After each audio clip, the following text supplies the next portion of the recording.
네, 안녕하세요. 저는 고대 안암병원 종양내과에서 소화기암, 대장암, 그리고 유전성 암 환자로 주로 진료하고 있는 이수연이라고 합니다.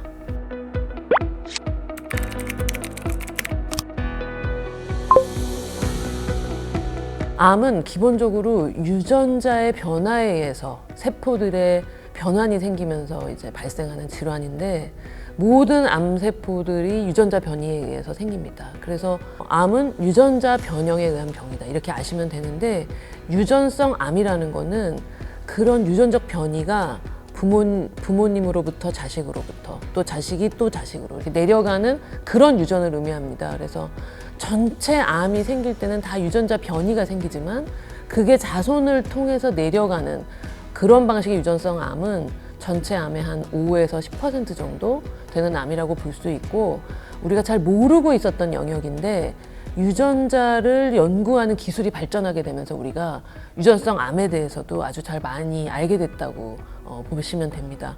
우리가 잘 알고 있는 안젤리나 졸리라는 미국 영화배우, 여자 영화배우가 있는데, 이제 그분이 유전성 암을 전 세계에 알리고 자기 어머니로부터 자기가 난소암, 유방암에 걸릴 위험성이 아주 높다는 것을 알고 그것을 홍보대사를 자처해서 많은 사람들에게 유전성 암을 알리는 그런 역할을 했다고 보시면 됩니다. 유전성 암이라고 해서 어떤 증상이 일반 암과 다르진 않습니다. 어떤 장기에 암이 생기면 그 장기의 기능이 망가지면서 생기는 일은 비슷하기 때문에 증상으로는 알 수 없고요. 다만 유전성 암은 일반적으로 발생하는 암과 조금 다른 특징이 있습니다. 예를 들면 모든 암은 대개는 60대 후반에 생기는 경우가 많아요. 20대부터 시작된 유전자 변이들이 점점점 쌓이고 어떤 순간에 질적인 변화를 일으키는데, 그게 암의 형태로 나타나는 것은 모두 대개 60대 후반입니다. 암은 노인의 병이에요. 그런데 이 유전성 암은 이 유전자의 변이 속도가 매우 빠른 유전자들이 많습니다. 그래서 대개 40대 혹은 50대, 흔하게 암이 발생하는 나이보다 20년 정도 빨리 발생하면 우리가 이거는 일반 암이라기보다는 유전에 의한 암이 아닐까라고 의심하게 되고, 젊은 환자가 오게 되면은 반드시 가족력을 열심히 물어봅니다. 주변에 부모님 이외에도 이모, 삼촌, 고모 중에 내가 지금 진단받은 암과 똑같지 않더라도 다른 어떤 암을 가지고 있다면 그분들 간에는 유전적인 어떤 속성에 의해서 남들보다 암이 더 빨리 쉽게 진행됐을 것이다 라고 우리가 일반적으로 그렇게 예상하고 있습니다.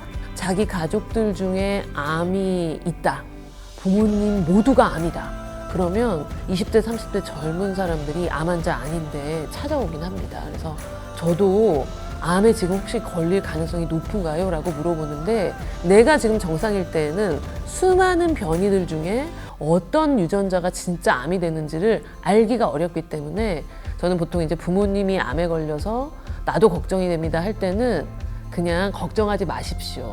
하지만 부모님이 걸린 암이 삼촌도 걸리고 엄마가 걸린 암이 이모도 걸렸다 라고 하면 그 부모님들과 함께 오셔서 그때 유전자 검사를 하면 됩니다 라고 설명하고 있습니다. 별로 없습니다. 그냥 걱정이 늘어나겠죠. 예를 들면 내가 40대에 위암에 걸렸는데 이제 완치된 줄 알고 5년, 10년이 지났는데 10년이 지나서 대장암에 걸렸다. 그럼 소화기 쪽으로 계속 암이 생기고 있다. 그래서 요즘에 사실은 암이 한번 생기면 6, 7년 간격으로 암이 서너 번 계속 연속해서 나오시는 분들이 꽤 많습니다. 3가지 암을 가지고 있는 분들은 상당히 많아요. 그런 분들은 저희가 그분들의 조직에서 혹은 피에서 그런 유전성 암을 시사하는 요인들이 있는지를 검사를 환자들에게 설명하고 진행을 합니다. 증상으로 알기보다는 이 병력, 가족력으로 알게 되는 거고, 암이 발생하는 나이로 우리가 그것을 가장 추론할 수 있게 돼서 주로는 젊은 환자에서 많이 검사를 해보고요. 그래서 젊은 딸이, 40대 딸이 유방암에 걸렸다. 그래서 엄마가 걱정이 돼서 같이 병원에 오셔서 의사와 함께 얘기를 하다가 그런 젊은 나이에 암이 걸렸으니 유전성 암을 의심해보자 라고 생각했는데, 엄마도 또 한 1, 2년 이내에 암에 걸렸고 딸과 동일한 유전자가 나중에 엄마한테서 발견되는 그런 일도 있습니다. 그래서 조기에 발견할 수 있기 때문에 어떻게 보면은 의심이 되는 상황이 있다 하면은 담당 선생님과 함께 유전성 암을 의심해 보는 그런 검사를 하는 게 좋겠습니다. 그래서 1번으로 말씀드리는 거는 젊은 나이에 암이 걸렸다라고 하는 거. 두 번째, 내가 걸린 암이 가족 중에 유사한 소화기 암이라든지 생식기 암이라든지 이런 계통별로 비슷한 암이 있을 때, 또 혹은 이제 유전자 검사를 많이 하게 되면서 예전의 지식을 뛰어넘는 꼭 연관된 장기가 아니어도 암은 발생할 수 있다. 그래서 저는 이제 가족 중에 암이 얼마나 있는가 직계에서 이런 거를 의심해 봐야 되고, 또 내가 살아 생전에 40대에 위암이 걸렸는데 50대에는 유방암에 걸리고 또 70대에는 뭐 대장암에 걸렸다, 이렇게 반복적으로 암이 나오는 경우에도 유전적인 이상이 있다. 나는 분명히 이어받은 어떤 유전자 중에 빨리빨리 암이 발생하게 하는 그런 유전자가 있을 것이라고 의심하게 됩니다. 그래서 그런 요인이 있을 때 유전자 검사해야 된다, 이렇게 설명하고 있습니다. 제 환자 중에 암을 7번 진단받으신 분도 있어요. 그런데 그 분이 딸이 결혼을 앞두고 있는데 사실은 유전자 검사를 했습니다. 그래서 딸에서도 유전자가 나왔어요. 아직 결혼 안 했는데. 그래서 이 유전성 암이라고 하는 것은 당사자가 돼보면 이제 사회적인 어떤 결혼이라든지 출산이라든지 내가 유전자를 갖고 있는데 아이를 낳으면 그 아이에게도 50%의 확률로 그 유전자가 전달되기 때문에 굉장히 미묘하고도 갈등적인 상황을 연출할 수 있지만, 모르고 있다가 암이 생겨서 아는 것보단 적극적으로 빨리 발견해서 암이 초기에 발견됐을 때, 그리고 때로는 요즘에 이제 좋은 약이 많이 나와서 큰 수술을 하지 않고도 쉽게 완치할 수 있는 그런 치료 방법들이 있기 때문에 적극적으로 고려해야 된다, 이런 말씀 드리고 싶습니다.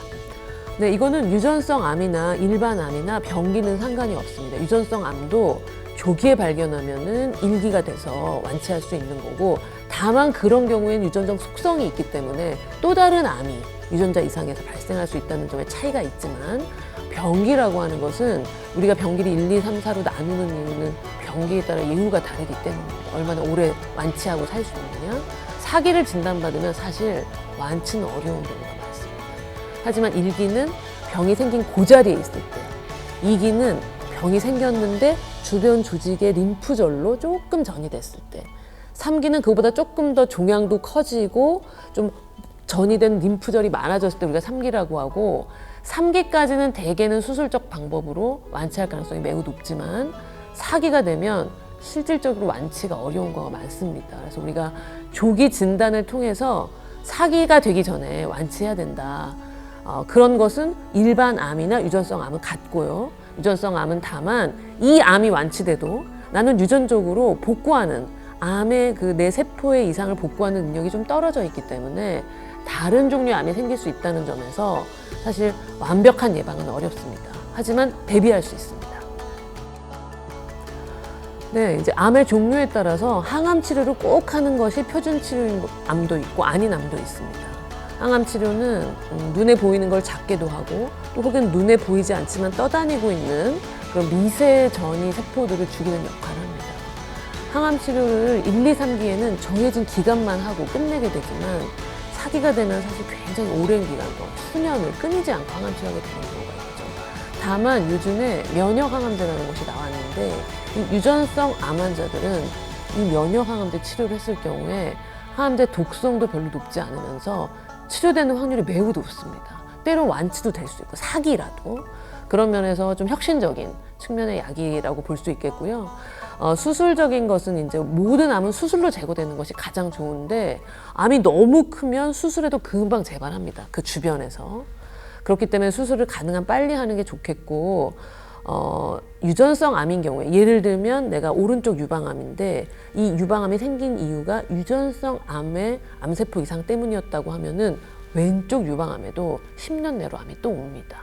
그럴 때는 예방적으로 암이 없는데도 왼쪽에 암이 생길 확률이 굉장히 확실하기 때문에 예방적 유방 절제술을 하기도 하는 것이 유전성 암의 특징이 되겠고요. 또 유방암과 난소암이 같은 유전자에서 발생하는 경우에는 난소도 아기를 다 낳았다, 더 이상 아기 낳을 계획이 없다 하면은 난소도 예방적으로 제거하는 그런 예방적 수술을 했을 때 암이 생기는 것을 차단할 수 있다, 이렇게 보는 것이 유전성 암의 수술의 특징이 되겠습니다.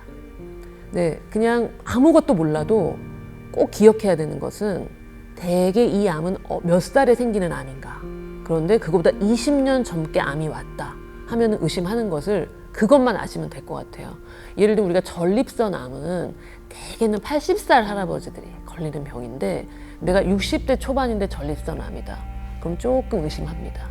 50대인데 전립선 암이 생겼다. 강력하게 의심합니다. 우리나라 유방암은 50대 초반에 가장 많이 발생하는데 40대 초반 혹은 30대 후반인데 유방암에 걸렸다. 그럼 강력히 의심합니다. 대장암은 70대 초반의 병이라면 50세부터는 우리가 50세 이하에 발생하면 젊은 대장암이라 해서 이런 유전성 암을 의심하라고 이제 교과서에 그렇게 안내가 되어 있는 상황입니다. 꼭 말씀드리고 싶은 것은 이 유전자들이 굉장히 어떤 변화나 물리적인 어떤 압력에 의해서 암세포가 쉽게 변하는 특징을 가지고 있어서 예를 들면 우리가 누구나 담배 핀다고 폐암 걸리는 건 아니지 않냐 이런 말 하지 않습니까? 그런데 유전성 암 유전자 가진 사람 좀 취약합니다. 그래서 담배 조금만 펴도 금방 폐암 생길 수 있는 예를 들면 그런 속성이 있어요. 그래서 우리가 국민 건강 수칙, 암 예방을 위한 건강 수칙이 10가지가 있는데 그 모든 것을 훨씬 더 열심히 지키는 것을 권고합니다. 예를 들면 살도 찌지 않아야 되고 나쁜 음식 먹지 않아야 됩니다. 탄 음식을 먹었을 때 내 내장의 상피세포들이 그런 것들로 인해 영향을 받는 것이 훨씬 더 민감하다고 보시면 돼요. 그래서 저는 젊은 남자 환자인데 이런 유전성 암 이상이 있다고 할 때 정말 매번 만날 때마다 담배 끊었나, 술 끊었나, 허리 만져보고 살 쪘나 이런 것들이 굉장히 중요합니다. 암이 생겼을 때 치료하는 것보다 예방이 훨씬 중요한 것이 유전성 암 환자들의 생활 수칙인 것 같습니다.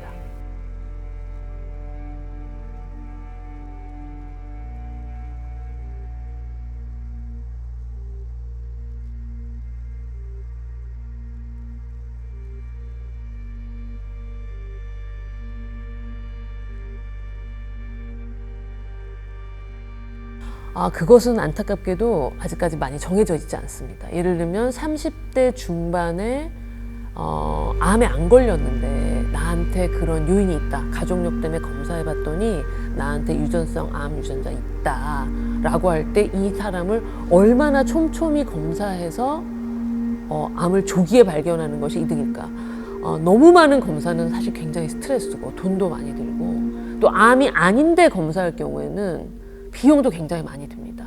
암이 되면 우리는 국가 지원이 굉장히 많은 나라죠. 하지만 암이 진단되지 않으면 굉장히 비싸거든요. 그래서 그런 비용 문제, 정신적인 스트레스도 심하고 아직까지 국제적으로 가이드라인이 명확하지 않습니다. 매년 검사한다고 해서 반드시 도움이 될 것인가?